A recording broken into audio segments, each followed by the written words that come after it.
class. Now today we are going to understand chapter 13, sharing our feelings.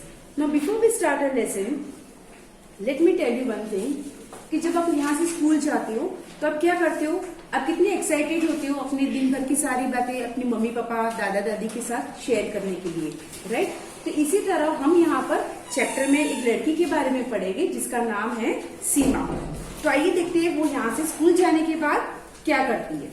After returning home from school, there are two people with whom I like to share all my news. सीमा बताती है कि school से घर जाने के बाद मैं क्या करती हूँ, मेरे घर पे ऐसे दो लोग हैं जिनके साथ मुझे अपनी सारी बातें शेयर करना बहुत अच्छा लगता है। They enjoy listening to my tales. और वो दोनों लोग मेरी कहानियां सुनने में उनको दोनों को बहुत मजा आती है। The first person is my नानी। और इन दोनों में से जो फर्स्ट है, she is my nani. And you know what is nani? Nani means mother's mother. She is always anxious to listen to me. और वो हमेशा उत्साहित रहती है मेरी बातें सुनने के लिए। She waits for me to return from school. वो हमेशा वेट करती है कि सीमा कब स्कूल से आएगी और उसे मेरे सारी स्कूल की बातें कहेगी, जैसे कि स्कूल में आज क्या हुआ, कौन सी टीचर ने क्या कहा। She is quite old and often has back pains. और वो अब काफी बुजुर्ग हो गई है और उनको अक्सर बैक में, पीठ में पेन होता है। जैसे कि ओल्ड लोगों को होता रहता है बैक में पेन, उसी तरह सीमा की दादी को भी यहाँ पर अक्सर बैक पेन्स होते हैं। She cannot see or hear well. और इसके अलावा उनको अच्छी तरह से ना ही दिखता है और ना ही सुनाई देता है। Every day in the morning, papa reads the newspaper aloud to her. इसलिए क्योंकि उनको दिखाई नहीं देता है और अच्छी तरह से सुनाई भी नहीं देता है, तो सीमा के पापा क्या करते हैं, हर रोज सुबह में न्यूज़पेपर जोर से पढ़ते हैं। क्यों जोर से पढ़ते हैं? क्योंकि उनको अच्छी तरह से सुनाई नहीं देता है। He reads newspaper aloud to her. She does the rest of a work herself. लेकिन उनका जो बाकी का काम है वो अपने आप ही करती है। सिर्फ पापा उनको न्यूज़पेपर ही रीड करके देते हैं। If someone tries to help her, she gets very upset. और अगर उनकी हेल्प अगर कोई करता है तो वो बहुत ही नाराज हो जाती है। Though she cannot see properly, she is very fond of cutting vegetables. हालांकि उनको अच्छी तरह से दिखाई नहीं देता है, फिर भी उनको वेजिटेबल्स यानी कि सब्जियां काटना बहुत ही पसंद है। She says, these days children do not know how to cut vegetables properly. और वो क्या कहती है कि इन दिनों बच्चों को पता ही नहीं है कि वेजिटेबल्स अच्छी तरह से कैसे काटते हैं। The second person is my Ravi bhaiya. और यहाँ पर हमें स्टार्टिंग में बताया गया था कि दो लोगों के साथ वो अपनी सारी बातें शेयर करती है। पहले तो है नानी और दूसरा पर्सन कौन है? The second person is Ravi bhaiya. अब रवि भैया कौन है? तो आइए हम देखते हैं इस पैराग्राफ में। He lives with us. I call him Ravi भैया and he calls my parents भैया एंड भाभी। वो हमारे साथ ही रहते हैं और मैं उनको रवि भैया कहकर बुलाती हूँ, और वो जो हमारे रवि भैया है वो मेरे पेरेंट्स को क्या कहते हैं? Bhaiya and bhabhi. I do not know what our relationship is but he is very loving brother. मुझे पता नहीं है कि हमारा रिलेशनशिप कौन सा रिलेशनशिप है, बट वो बहुत ही प्यारे भैया है। He is always ready to answer my questions. और वो हमेशा रेडी होते हैं। मैं उनको कोई भी क्वेश्चंस पूछूं तो वो इरिटेट नहीं हो जाते हैं, मेरे सारे क्वेश्चंस के आंसर देने के लिए हमेशा रेडी होते हैं। He never says I will tell you later. अब वो कभी ऐसा नहीं कहते कि मैं इस क्वेश्चन का आंसर बाद में बताऊंगा। वो हमेशा मेरे क्वेश्चंस के आंसर देते ही रहते हैं। रवि भैया टीचर्स इन अ कॉलेज। और ये जो रवि भैया है वो क्या काम करते हैं? He teaches in college. वो कॉलेज में पढ़ाते हैं। The students of the college respect him a lot. और जो कॉलेज के स्टूडेंट्स हैं वो उनको बहुत ही रिस्पेक्ट करते हैं। A few of them come home to study from him. और इनमें से कुछ उनके स्टूडेंट्स ऐसे हैं जो घर आते हैं रवि भैया से पढ़ाई करने के लिए। Ravi bhaiya is very fond of listening to music and taking part in plays. और रवि भैया को किन बातों का शौक है? उनको म्यूजिक सुनना और नाटक में पार्ट लेना, इन दोनों बातों में उनको बहुत ही शौक है। He enjoys studying with his friends and going out with them. इसके अलावा रवि भैया को और क्या पसंद है? अपने फ्रेंड्स के साथ बातें करना और उनके साथ बाहर घूमने जाना। He has a good sense of humor and makes all of us. All of us laugh, और वो बहुत ही मजाकिया मूड में होते हैं और हमेशा हमें हंसाते रहते हैं। भैया carries a white stick when he goes out. आगे सीमा बताती है कि रवि भैया जब भी घर से बाहर निकलते हैं तो एक व्हाइट स्टिक अपने साथ रखते हैं। तो वो व्हाइट स्टिक अपने साथ क्यों रखते हैं? Looking at him moving around in the house no one can say that he can not see. वो इसलिए व्हाइट स्टिक अपने साथ रखते हैं क्योंकि वो ब्लाइंड है, उन्हें दिखाई नहीं देता है। लेकिन अगर कोई उनके सामने देखे और जब वो घर में घूमते हैं तो उनको देखकर ऐसा कोई बोल ही नहीं सकता है कि इनको दिखाई नहीं देता है, that he is blind. He likes to do all his work himself. नानी की तरह रवि भैया को भी अपना सारा काम खुद करना अच्छा लगता है। If someone tries to help him against his wish he gets angry. और अगर कोई उनकी हेल्प करना चाहता है, उनकी इच्छा के ऑपोजिट उनकी अगर कोई हेल्प करेगा तो वो बहुत ही गुस्सा हो जाते हैं। Whenever he needs any help, he asks for it. अक्सर वो अपने सारे काम खुद करते हैं, लेकिन अगर कोई काम में उन्हें किसी की हेल्प चाहिए तो वो सामने से हेल्प मांगते हैं कि आओ मुझे इस काम में हेल्प करो। Some of Bhaiya's students take books from him and return them after recording them on tapes. भैया के कुछ स्टूडेंट्स ऐसे हैं जो उनसे बुक लेके जाते हैं और रिकॉर्डिंग करने के बाद वो बुक्स उन्हें वापस रिटर्न कर देते हैं।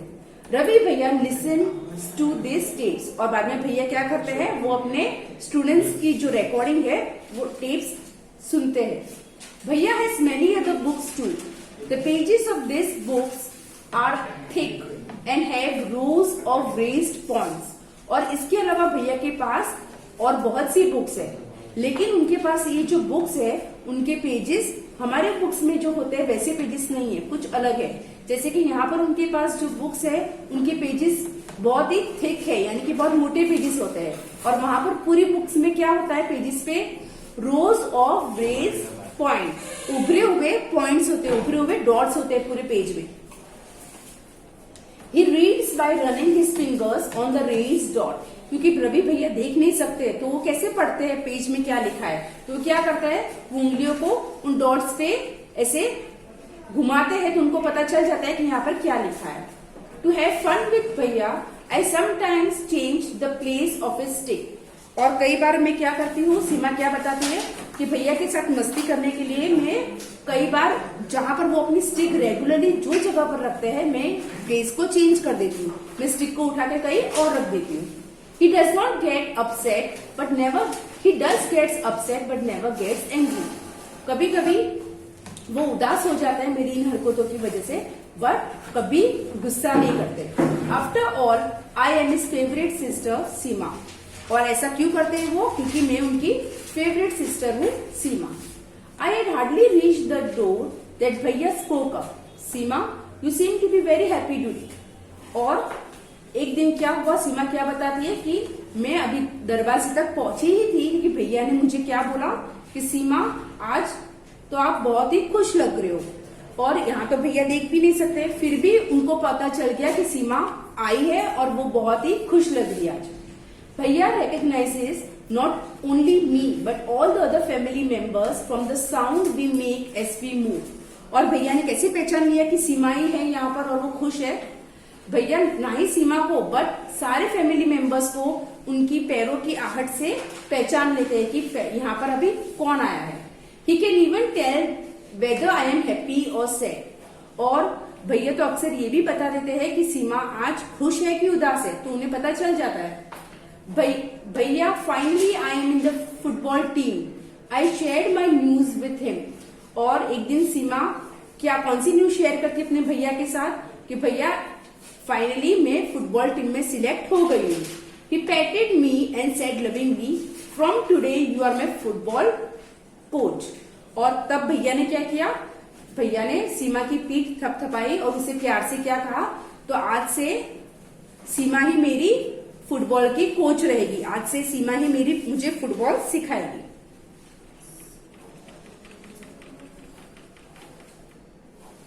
Now you read in the story that Ravi bhaiya cannot see। हमने यहाँ पर जो भी पैराग्राफ्स यहाँ पर रीड किए तो हमने क्या पता चला कि रवि भैया को दिखाई नहीं देता था, but he does all his work on his own. But फिर भी रवि भैया अपना सारा काम खुद ही करते थे. He studies from a different kind of books to understand how is able to do his work. Close your eyes and play this game.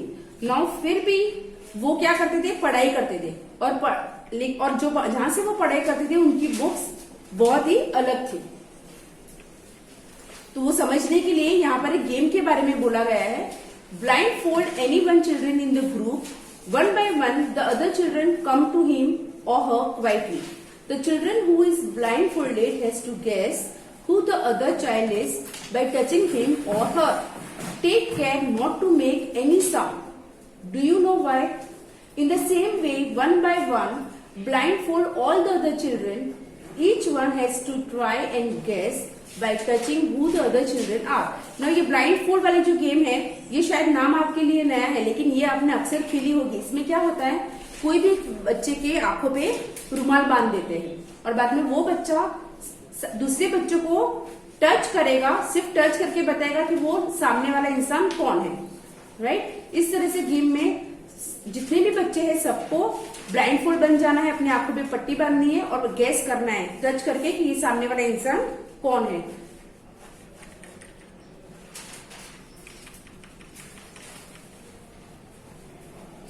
There is a special way of reading and writing for people who cannot see. It is called braille. ना यहाँ पर हमने जो रवि भैया के बारे में यहाँ पर हमने पढ़ा है, वहां पर उनके बारे में जो जिस तरह की बुक्स में से वो रीड करते थे वैसी बुक्स को वो हम कहते हैं ब्रेल. क्योंकि ऐसे ब्लाइंड लोगों के लिए अलग से स्पेशल वे से रीडिंग और राइटिंग की प्रिपेरेशन होती है. It is written on a thick paper by making a row of raised points with a pointed tool. और यहाँ पर क्या होता है, ये लोगों को जो उनके पेपर्स होते हैं वो बहुत ही मोटे होते हैं और उनमें एक रो बनाई जाती है. रो मीन्स इस तरह से लाइन, हॉरिजॉन्टल और स्लिपिंग लाइन, एंड उसपे उभरे हुए डॉट्स होते हैं. उनपे ये लोग उंगलियां घुमाते हैं तो उनको पता चल जाता है कि कौन सा अल्फाबेट है. Braille is read by running the fingers on the raised dots. और ब्रेल को कैसे, ये लैंग्वेज को कैसे रीड करते हैं, उनपे उंगलियां घुमाते हैं तो उनको पता चलेगा कि यहाँ पर क्या लिखा है. Now let us learn about braille. You have seen that Ravi Bhaiya reads special type of books. How were these books made? Who first thought of these books? Now Ravi भैया जो बुक्स रीड करते थे तो किसने सोचा होगा कि ऐसी बुक्स बनाने के बारे में, तो कौन था वो? So let us find out. Louis Braille belonged to France. One day when he was 3 years old, he was playing with his father's tools. Now Louis Braille एक लड़का है जो कहाँ से है? फ्रांस से है. और एक दिन क्या हुआ, जब वो 3 साल का था तो वो अपने पापा के कुछ टूल से, कुछ चीजें से खेल रहा था. Suddenly a pointed tool hurt his eyes. और अचानक ही वो जिस चीजों से खेल रहा था तो उसमें से एक नुकीली चीज से उसकी आंखों को चोट लगी. He lost his eyesight और इससे उसने अपनी आंखों की रोशनी घुमा दी. He had keen interest in studies, but ये जो लुइस ब्रेल था, आंखों की रोशनी खोने के बाद भी उसे स्टडीज में बहुत ही इंटरेस्ट था. He did not give up. He kept thinking of different ways to read and write. तो वो कभी भी हारा नहीं कि मुझे नहीं दिख रहा है तो मैं पढ़ाई नहीं कर पाऊंगा. उसने क्या किया, वो हमेशा सोचता रहता था अलग अलग वेज से कि मैं बुक्स को कैसे रीड करूं, कैसे लिखूं. Finally he found a way, reading by touching and feeling. और एट लास्ट क्या हुआ, उसे एक रास्ता मिल ही गया कि जिन लोगों के पास आई साइट नहीं है वो लोग कैसे रीड कर सकते हैं, टच करके और फील करके. This way of reading letter came to be known as the Braille script. और इस तरह की रीडिंग को हम क्या कहते हैं?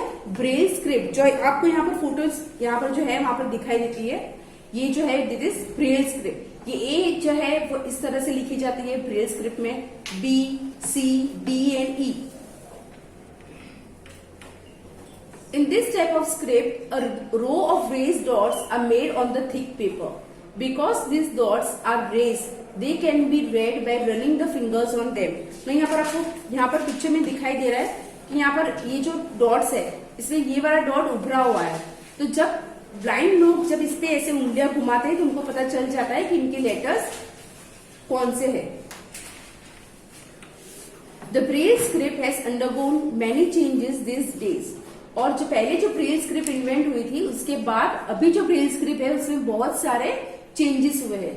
This had made reading and writing simpler, और चेंजेस करने के बाद ब्रेल स्क्रिप्ट से जो इंसान रीड करता है और लिखता है वो उसका काम बहुत ही आसान हो जाता है।